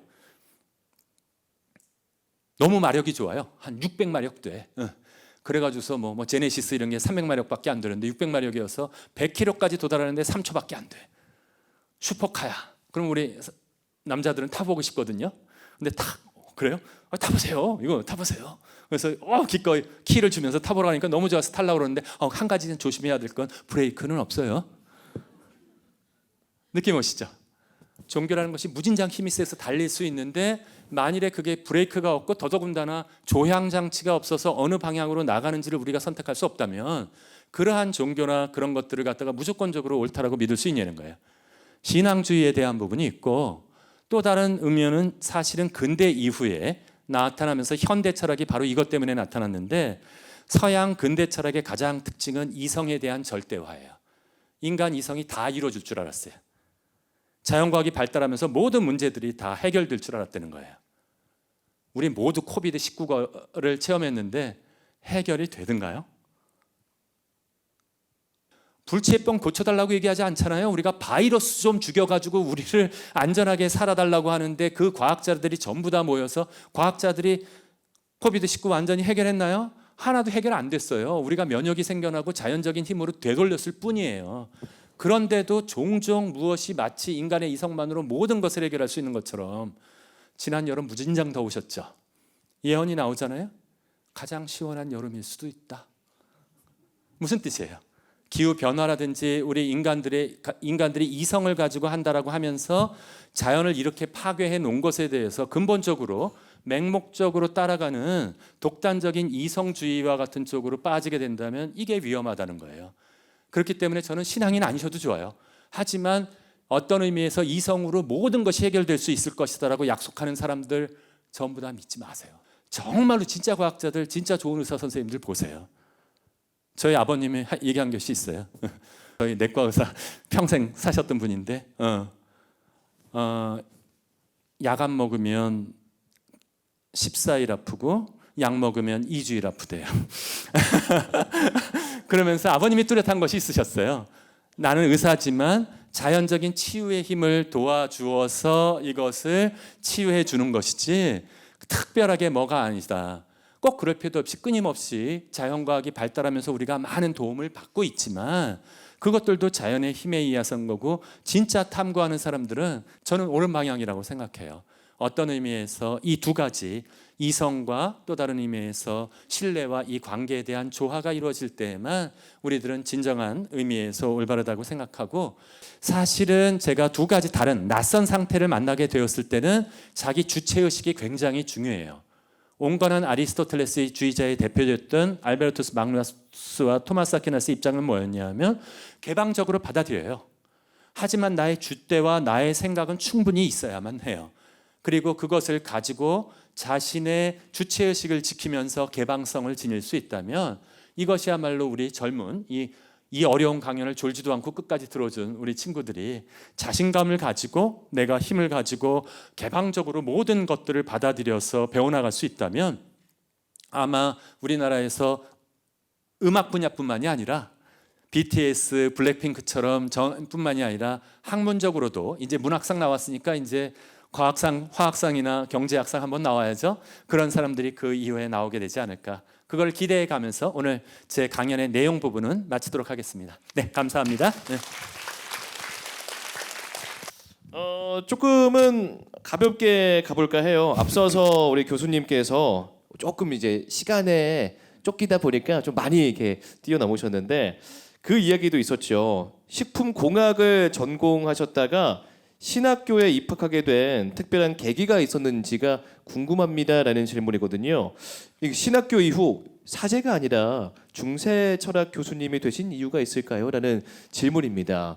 굉장히 궁금하셨나 봐요. 네. 아니 SBS 대학 100대 명강의 내가 중요한 내용은 이렇게 많이 얘기했는데 딱 그분만 나간 적이 한 번 있는데 그래요? 사실은 네. 저는 어렸을 때부터의 꿈이 사제가 되는 것이었습니다. 저희 작은 아버님이 사제셨고 네. 그래서 저희가 4대째 가톨릭 집안에서 태어났기 때문에 사제가 되기로 했는데 너무나 놀라운 여중에서 진로를 걱정하는 학생들이 많을 텐데 저는 제가 고등학교를 마치고 나서 그때 저는 꿈이 다른 것이 있었기 때문에 그 신학교를 가겠다라고 얘기했어요. 근데 난 놀랐는데 아버님이 반대를 하셨어요. 너는 고등학교 때까지 맨날 도서관 집안 다녔기 때문에 넌 세상을 모르기 때문에 신학교를 가게 되면 그 안에서도 갇혀 살아야 되거든요. 세상을 전혀 모르는 사제가 될 것이다라고 그래서 뭐라고 조건을 거셨냐면 네가 대학을 마치고 나서도 계속해서 사제가 되겠다면 동의해 주시겠다라고 그래서 저는 대학을 다녔어요. 그래서 그중에 선택한 것이 식품공학과였고요. 식품공학과를 마친 다음에 제 조건대로 가겠다 그랬죠. 그때 아버님이 흔쾌하게 보내주셨어요. 근데 교수님들이 발칵 뒤집혔죠. 제가 한 공부했거든요. 그러니까 식품공학에서는 전혀 대학원을 와야 되면 교수님한테 찾아와야 되는데 안 찾아오니까 교수님들이 카이스트 가는 줄 알았어요. 근데 저를 면담하시더라고요. 그래서 뭐라고 면담했냐면 또 어디 가려고 그러냐? 카이스트 가려고 그러냐? 그래서 저는 뭐라 했냐면 신학교 가겠습니다. 그랬더니 교수님들이 발칵 뒤집힌 거예요. 그래서 왜 신학교를 가려고 그러니까 저는 뭐 얘기했죠. 그때의 꿈을. 뭐 전체 사람들과 영혼을 돌보고 그들을 도와주는 삶을 살고 싶습니다. 식품 저장학 교수님이 해주신 말씀이 너무나 인상적이었어요. 식품 저장학회도 인류를 많이 도울 수 있다 이러시더라고요. 그래가지고 그렇죠. 그랬는데도 저는 전혀 네. 그것에 그래서 제가 요즘에 학생들이 제 말을 안 들어도 전혀 그 속삭임에 넘어가지 뭐라고 않- 못해요. 네, 네, 네. 내 말을 안 들어도 나도 그러니까 너도 충분히 네 길을 가도 된다라고 얘기하는데 그걸 뿌리치고 또 제가 신학교에 들어갔는데 8년 동안 신학 공부를 하고 유학을 보내졌는데 그만 거기서 지금에 함께 사는 우리 노성숙 교수라는 사람을 만났고 그것 때문에 제가 근데 가톨릭에는 굉장히 큰 단점이 있죠.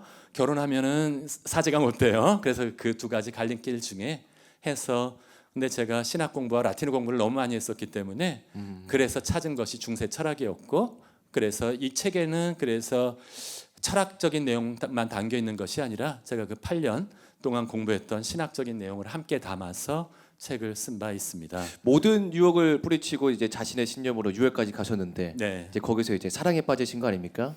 거기서의 그 아버님의 반응은 좀 어떻던가요? 저는 그래서 사실은 부모님이 돌아가실 줄 알았어요. 너무 충격을 받아서.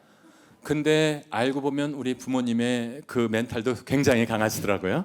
그래서 나중에는 굉장히 사실은 아껴주셨고 좋아하셨고 그래서 내가 너무 고마운 것은 어머님이 제가 아까 이성적 동물 얘기를 하면 항상 어머님이 떠올라요. 마지막에는 거의 의식이 없으신 상태에서 6개월 동안 누우셨는데 이렇게 그 무뚝뚝한 아들들은 할 얘기가 없어요. 어머님한테 가서 잠깐 뵈고 주물러 드리고 오는데 제 처는 어머니를 붙잡고 계속 말씀을 드리는 거야. 그 사이에 일어났던 일을 다 하는데 어느 날 어머님이 우연일 수도 있는데 눈물을 쭉 흘리시는 거예요. 말씀은 못 하시지만 듣고 있는 것이 아니었을까. 너무 고마웠어요. 저는 그게. 그래서 요즘에 잘하고 있어요.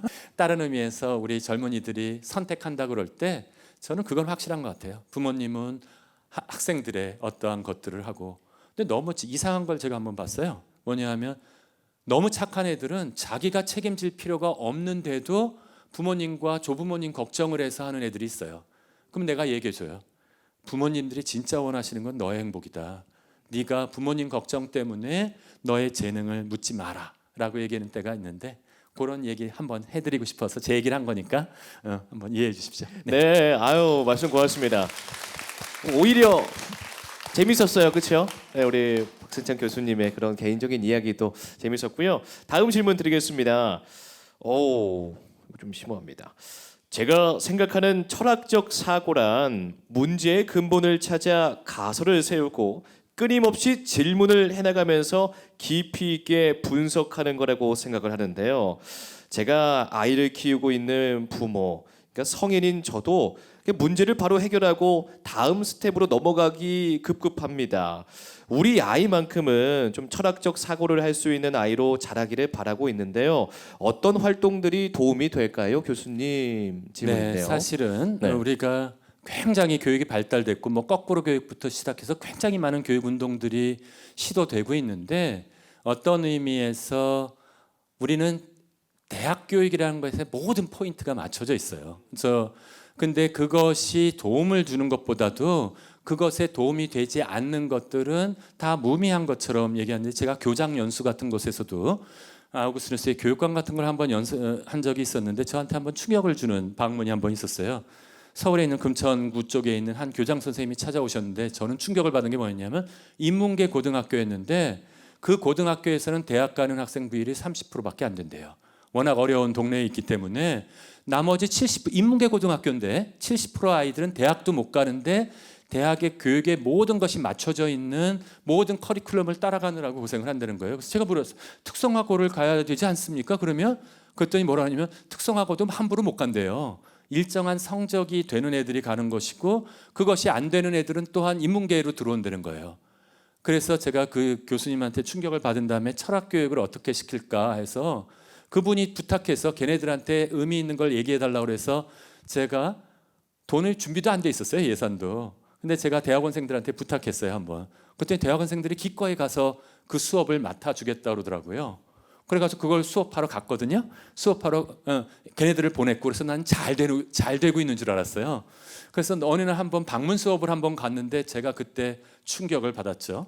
고등학생이 한 반에 30명밖에 안 되는데 우리 대학원생들은 열심히 철학 얘기를 하고 있는데 오늘 감사합니다. 아무도 안 주무셔서 거기 가니까 다 엎드려서 자고 있는 거예요. 절반이. 네. 교장 선생님이랑 저 외부에서 들어온 교수가 왔는데 그래서 제가 이게 무조건 가서 철학을 교육을 하겠다는 거로 안 되는구나 라고 생각해서 충격을 받아서 그걸 하고 있을 때 제 처가 철학 상담을 현대 철학을 하고 공부를 하고 왔거든요. 그러더니 저한테 와서 제안을 해주더라고요. 거꾸로 한번 해보면 어떠냐. 철학의 내용을 일방적으로 전달하는 것이 아니라 애들로부터 시작해서 애들 얘기로부터 토론을 시작해서 그거를 철학적으로 모아주면 어떠냐라고 해서 한번 찾아보세요. 생각 사이다라고 하는 것을 저희가 만들었어요. 그래서 대학원생들이 일단 소그룹이어야 되는데 7, 8명이 같이 그룹으로 한 30명이 모이면 4그룹으로 나누고 거기에 철학적인 경험이 있는 대학원생들이 들어가서 하지만 리더들은 가서 가르치지 않아요. 애들한테 다 얘기를 하기 시작했는데 저는 두 번째 충격받았어요. 아무도 안 자. 그리고 한 방에 들어갔는데 애들이 서로 얘기를 듣느라고 시끄럽잖아요. 고개를 쳐박고 얘기를 하고 있더라고요. 3시간을 꼬박. 또 충격받은 사람이 누구였냐면 그걸 우리와 함께 프로젝트를 했었던 교장 선생님과 교감 선생님이 충격을 받았어요. 방과 후 활동으로 우리가 그걸 했는데 얘는 수업도 안 들어오는 애가 왜 여기 와서 이걸 한 번도 안 빠지고 얘기하냐네요. 아마 뒤집어야 될 것 같아요. 특히 우리 젊은이들한테는 한 가지 방법은 어머님 이렇게 문제를 가지고 계신 부모님이라면 얘기를 하시면서 시작하셔도 돼요. 질문하고 함께 얘기해 보면서 물론 딸리는 때가 있어요. 그렇게 되면 함께 제가 놀랬던 것은 동년배들끼리 충고해 줄 수 있는 것이 있어요. 제가 그런 운동을 가지고 어디도 했냐면 가출 청소녀들이나 미혼모들한테서 가서 했는데 똑같은 미혼모의 처지에 있지 않은 어른들이 뭐라고 얘기해줘도 애들한테 전달되지 않아요. 하지만 이미 미혼모가 되어서 이미 아이를 떠나본 아이들의 입장에서 선배의 입장에서 그 충고를 해주니까 그 아이들이 놀랍게 받아들이더라고요. 어떤 애는 이런 아이가 있었어요. 거의 임신해서 마지막인데 자기는 애도 안 볼 거라는 거야. 애도 안 볼 건데 그냥 왜? 어차피 입양시킬 거니까 자기는 애들도 보기 쉽지 않다는 거예요. 자기 아기지만. 근데 선배가 그러더라고요. 짧은 시간이라도 그 하고 있는 도중에 네가 사랑하는 마음을 줄 수 있지 않겠니? 라고 얘기했는데 우리 활동하고 있는데 양수가 터졌어요. 걔가. 마음의 변화가 일어나니까. 근데 우리 리더 중에 한 분은 애를 셋 낳은 경험 있는 리더였어요. 마침간. 걔가 안아주고 병원 가서 순산하고 일주일 후에 와서 나머지 그것들을 같이 한 적이 있는데 어떤 의미에서 걔네들한테 같이 얘기할 수 있고 동년배들이 서로 충고해 줄 수 있게 한다면 하지만 리더의 역할도 중요해요. 어떻게 너무 혼자 얘기하거나 그런 부분을 잘 통제만 해주고 그 다음에 마지막에 철학자 얘기를 해주니까 깜짝 놀라는 거예요. 자기가 생각한 거를 자기보다 앞서서 누가 철학자가 얘기를 했다는 걸 얘기를 전해주면 애들이 훨씬 더 관심을 가지고 있더라고요. 저희가 지금 운동을 하고 있으니까 뭐 김수환 추기경 연구소라는 곳에 신청하면 더 좋은 건 뭐예요? 그게 한 모임당 4, 50만 원이 드는데 리더들이 파견되려면 그거 지금 무상으로 해주고 있으니까 좀 있으면 유상으로 바뀔 거예요. 잘 활용하시면 도서관도 그렇고 단체들도 잘 활용하실 수 있을 것 같습니다. 네. 한번 추천드립니다. 네, 기트로부터의 철학. 예. 고맙습니다, 교수님. 질문이 한 두 가지 정도 더 남아 있습니다. 예, 계속해서 드려볼게요. 이건 저도 같은 마음인데 네. 주변에 무신론자들이 많습니다. 여기도 아까 좀 많이 계셨죠. 네. 종교를 가졌던 사람들도 어떤 계기로 회의감에 무신론자가 되기도 하고요. 그러면 그런 분들에게 해주실 말씀이 있다면 남겨주시고 교수님께서는 어떻게 하느님을 맹목적으로 믿고 따르실 수 있으신가요? 라는 질문입니다. 네. 맹목적이란 말이 굉장히 마음에 아프게 다가오는데 저는 신앙과 이성에 좋아하는데 네. 정말로 이해하지 못하는 고통들이 있잖아요. 아마도 가장 마음 아픈 것은 미신론자들 중에서 실천적인 종교에 대한 부정적인 체험이 이게 오히려 종교인들이 더 심하다라든지 이런 실망에 대한 체험이 무신론으로 오는 경우도 있고 때로는 이성적인 확신 때문에 못 가시거나 그런 경우들도 있습니다. 그래서 그분들에 대한 해결책은 그분들의 문제가 아니라 종교인들이 어떻게 종교에 대한 본래적인 모습을 되찾는지가 저는 관건이라고 생각합니다. 그래서 어떤 조직들만에 대한 부분이 아니라 정말로 무신론이 점점 더 늘어나고 지금 유럽은 더 심해요. 정말로 굉장히 많은 사람들이 교회를 지금 떠나고 있고 그러고 있는 현상 속에서 그런데 만일에 정말로 엄격한 의미에서 실존 철학이라는 것이 있습니다. 무신론적 실존 철학자들이 있거든요. 사르트르 그런 사람들, 니체 이런 양반들이 가져온 것을 통해서 정말로 올바른 방향으로 계속해서 나갈 수 있다면 여기 오신 분들은 그것을 다 찾고 있는 것인데 그렇게 근데 때로는 그렇게 쉽지가 않을 수 있어요. 그러니까 그렇기 때문에 그래서 저는 조금 구분하는 편인데 종교적인 본래적인 어떤 가르침에 대한 그것과 왜곡된 형태를 좀 구분해 보고 싶다. 그래서 저는 십자군 전쟁 얘기도 어디 가서 왜 하냐 하면 이미 가톨릭은 중세 때 나쁜 짓 많이 했어요. 그래가지고서 그 다음에 그 역사를 통해서 이게 그 본래 길이 아니라는 때문에 그것을 되돌아온 케이스들이 있는데 제가 마음 아픈 것은 그래서 그것을 비판적으로 해서 나온 게 뭐냐 개신교였어요. 프로테스탄트가 중세의 어두운 가톨릭의 역사를 해서 했는데 역사를 제대로 모르게 되면 어떤 일이 벌어진다? 같은 오류에 계속해서 빠지는 거예요. 권위적이고 금전이 다시 또 그리스도교를 찾고 종교들의 이러한 악순환이 일어나게 된다면 저는 종교들은 근본적으로 본래 정신으로 돌아가야 된다고 생각합니다. 그 역할 중에 하나가 이성적인 비판이에요. 만일에 제가 또 한 가지 말씀드리면 어떠한 종교적인 이야기에 대해서 이성적인 질문을 원천적으로 봉쇄하는 것이라면 그런 종교는 의심해 보세요. 제가 하나 말씀드리는 것이 있어요. 하느님이 인간들이 질문하면 겁먹을 것 같으세요? 이스라엘이라는 이름이 있어요. 이스라엘이 뭐냐면 야콥이 밤새도록 하느님과 씨름한 거예요. 그래서 얻은 자랑스러운 이름이 이스라엘이라는 이름이에요. 제가 자신감 있게 추천드리는 것은 의심이 나거나 종교에 대면 끊임없이 물어보세요. 제가 오늘 시간 없어서 많이 말씀 못 드리지만 저의 역할 중에 하나는 그 부분들 중에서 여러분들이 가지실 수 있는 의문들이 상당 부분 풀릴 수 있는 부분들이 있어요. 제가 이 책 말고 아우구스누스에게 삶의 길을 묻다라는 책을 하나 더 썼거든요. 그건 질문의 형식으로 썼어요. 거기에 그런 질문 많이 나와요. 어떤 고통이 있는데 왜 무슨 의미가 있습니까? 하는 것들에 대해서 하나하나 답변 드린 것이 있으니까 그런 거 한번 보시면서 도움을 받으실 수 있으면 받으시고 제가 다 답변 드릴 수 없어요. 그러나 함께 같이 생각해 보면서 찾아간다면 저보다 훨씬 더 센 사람, 아까 보여드리는 사람 있잖아요. 이 토마스 아퀴나스는 신학대전 아까 72권이라고 그랬죠. 거기에 주제가 612개가 다뤄져 있고요. 질문이 4,000개가 들어있어요. 뭐 핸드폰 이런 것에 관한 질문, 컴퓨터는 없었어요 그때.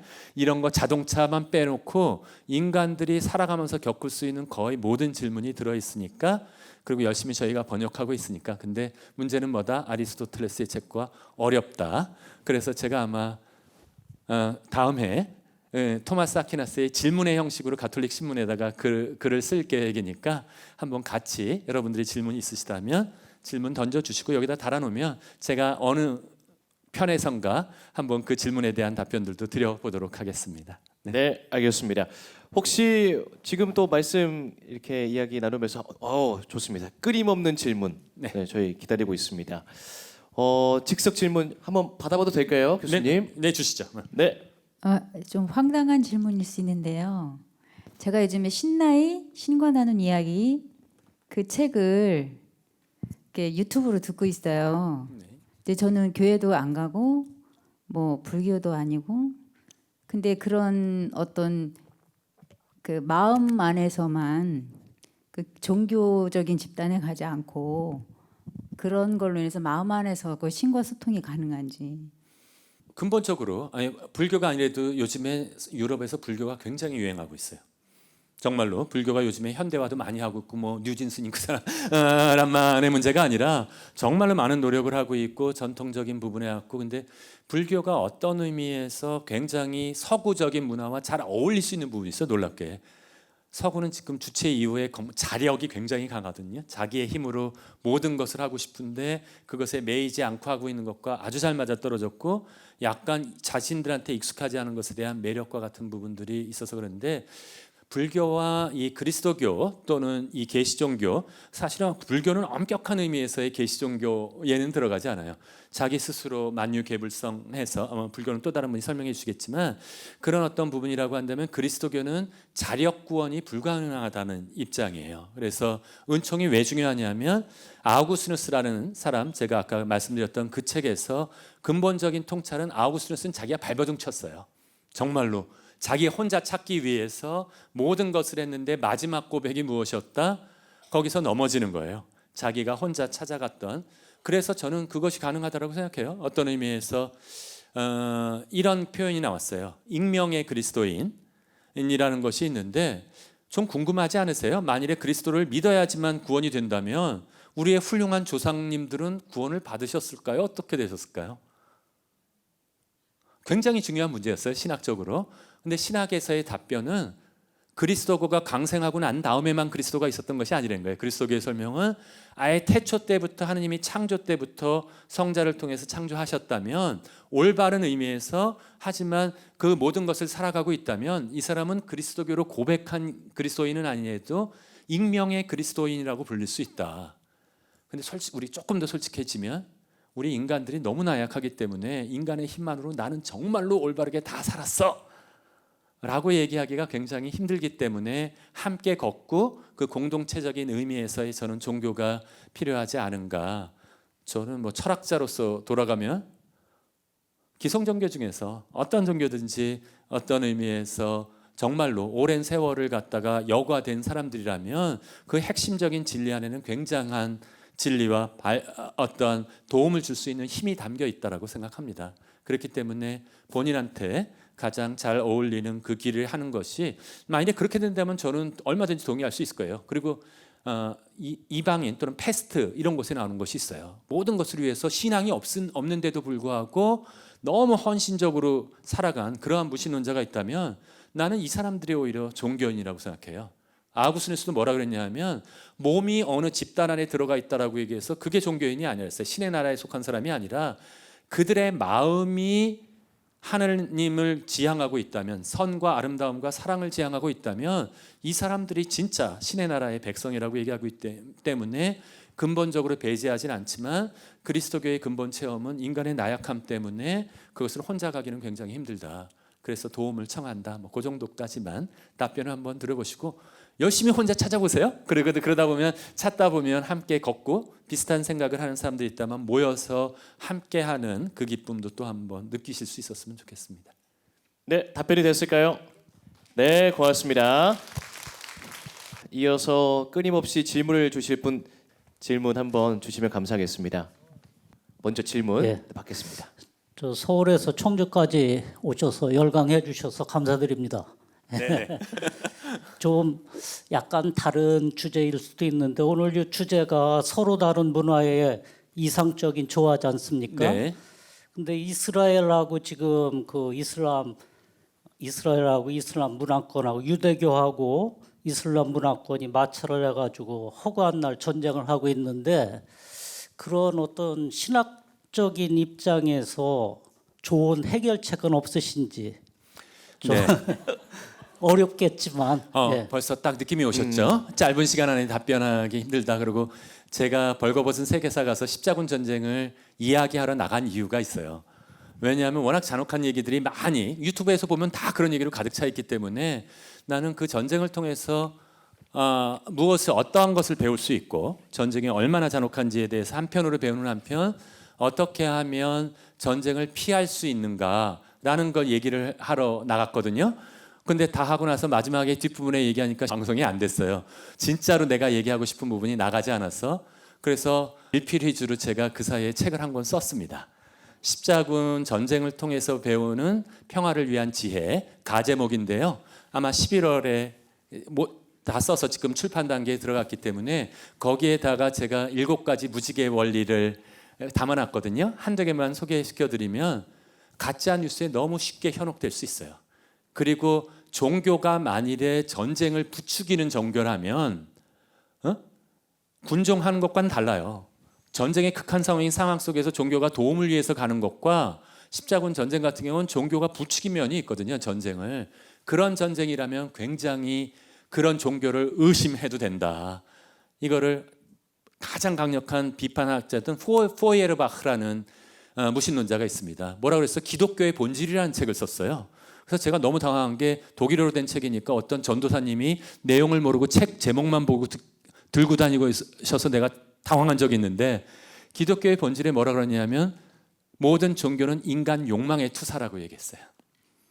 종교가 뭐야? 자신들이 가지고 싶은 욕망을 끝까지 밀고 들어가면 종교가 나온다는 것이었는데 그래서 권력욕은 제우스를 만들고 아름다워지고 싶은 사람은 아프로디테를 만들어냈다는 거예요. 그리스도 교신도 예외가 아니라고 해서 비판한 것인데 저는 모든 종교를 그렇게 폄하할 수 있는가는 좀 의문스러워요. 그건 동의하지 않지만 만일에 어떤 종교가 전쟁을 부추겨가면서 자신의 권한을 얻으려 한다면 그런 종교는 인간 욕망의 투사다 그랬고요. 그 다음에 종교들이 마비시키는 것이 있어요. 아까 힘이 있다라고 얘기했는데 상대방을 딱지를 붙여가면서 혐오를 부추기는 종교들이라면 그것들도 근본적으로 종교의 본질을 잃어가는 부분들이다. 뭐 그런 여러 가지 가짜 뉴스를 피하라부터 시작해서 과도한 복수를 피해라. 그리고 십자군 전쟁에는 살라딘이라는 사람이 있었거든요. 아주 대단한 살라딘과 그 우정, 사람들이 서로 알게 되면 그렇게 잔혹해지지 못해요.